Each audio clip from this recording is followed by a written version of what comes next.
The conclave hall of Apex Prime was not built for the weak. Its obsidian floors stretched across a vast expanse, polished to such perfection that every reflection seemed like a judgment. Around the circular chamber, representatives of the galaxy's most fearsome predator species sat in tiered alcoves, their eyes glinting with millennia of evolutionary superiority. The Krythax with their serrated mandibles, the Voranthi with their forearms ending in razor talons, the Scarith, whose very breath could melt steel. And then there was Lena Ardis. She stood alone on the lower floor, the only human in a room designed to remind lesser beings of their place in the cosmic food chain. Her simple gray envoy uniform seemed almost offensive in its plainness among the ornate armor and bio-enhancements surrounding her. But Lena had not come to Apex Prime to impress anyone with appearances. The humans wished to join the Predator Accord, growled High Speaker Thrax, a Krythax whose shell bore the scars of 100 dominance battles. Yet you bring no trophies, no evidence of your hunting prowess. You are bipedal omnivores who cook your meat because you cannot digest it raw. Polite chittering rippled through the assembly, the predator equivalent of laughter. Lena's expression remained neutral. We don't need to prove we're predators, she said calmly. We're here because the Accord's regulations affect human trade routes. We seek diplomatic representation, not validation. Spoken like prey, hissed a Voranthi representative. The Accord was founded on strength, on the understanding that only those who hunt, who kill, who dominate deserve to shape galactic policy. Before Lena could respond, movement caught her eye. Near the eastern entrance, a small figure stumbled through the doorway. It was a Scarith juvenile, a cub, barely past its first molt. Its scales were still soft and pale, lacking the metallic sheen of adulthood. The cub's eyes were wide with fear as it realized it had wandered into the conclave hall during active session. The room fell silent. In Scarith culture, weakness was unforgivable. A cub who showed fear, who entered spaces beyond its station, was a disgrace not just to itself but to its entire bloodline. The cub's guardian, a massive Scarith in the upper tiers, remained perfectly still. To acknowledge the mistake would be to share in the shame. The cub took a trembling step forward, and its small claws slipped on the polished obsidian. It crashed to the ground with a pitiful yelp, its soft underbelly exposed, the most vulnerable position possible for a Scarith. Every predator in the room watched with cold indifference. This was nature. This was the way of things. The weak stumbled and fell, and the strong looked away. Every predator except one. Lena moved before she could think about it. Her boots made soft sounds against the obsidian as she crossed the floor. She knelt beside the fallen cub, who whimpered and tried to scramble away. Terrified now, not just of embarrassment, but of what this alien creature might do. Hey, it's okay, Lena said softly, extending her hand slowly. Palm up. You're all right. Everyone falls sometimes.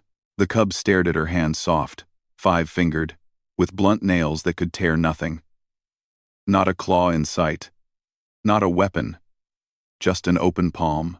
Let me help you up, Lena continued, keeping her voice gentle. She'd seen that same fear in the eyes of children across a dozen worlds. Fear was universal. And so was the need for kindness in the face of it. Slowly, trembling, the cub reached out with one small paw and placed it in Lena's hand. She helped the young Scarith to its feet, carefully supporting its weight until it found its balance. Then she did something that made every being in the conclave hall go absolutely still. She brushed the dust from the cub's scales with her other hand, a gesture so tender it seemed alien in that place of apex hunters. There you go, she said. Good as new. The door you want is probably that way. She pointed toward the exit, with a reassuring smile. The cub looked up at her with something like wonder in its reptilian eyes, then scurried toward the door and safety. Lena stood and turned back to face the assembly. The conclave hall remained silent. But it was a different silence now.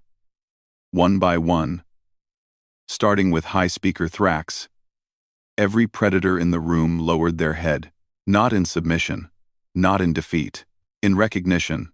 You helped it, Thrax said slowly, as if testing the words.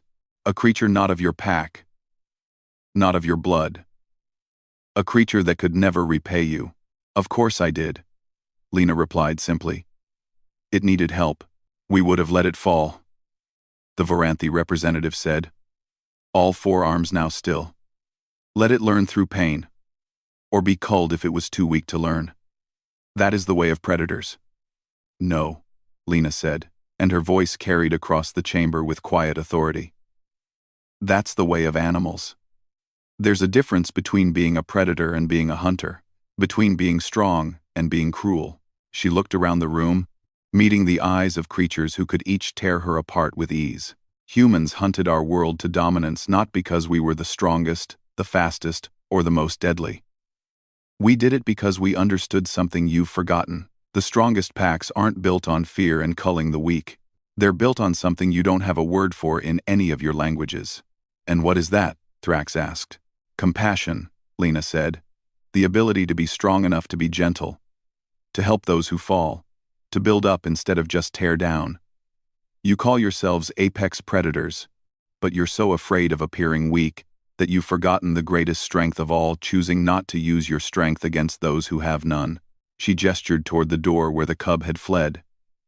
That cub will remember today. Not as the day it showed weakness, but as the day someone showed it that strength and kindness aren't opposites. And maybe, if it remembers, it'll become the kind of leader who builds something better than this. The silence stretched on. Finally, High Speaker Thrax rose from his alcove. The vote for human inclusion in the Predator Accord begins now. Those in favor? One by one. Every head in the conclave hall raised in affirmation.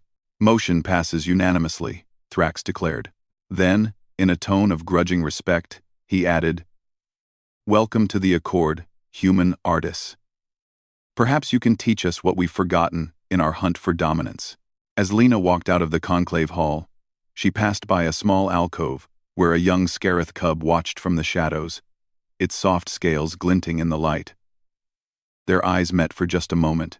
Lena smiled and kept walking. Behind her, in the hall of Apex Prime, every predator in the galaxy's most exclusive club sat in contemplation of a truth they had never considered. That perhaps the most fearsome predators weren't those with the sharpest teeth, but those who knew when not to bear them at all.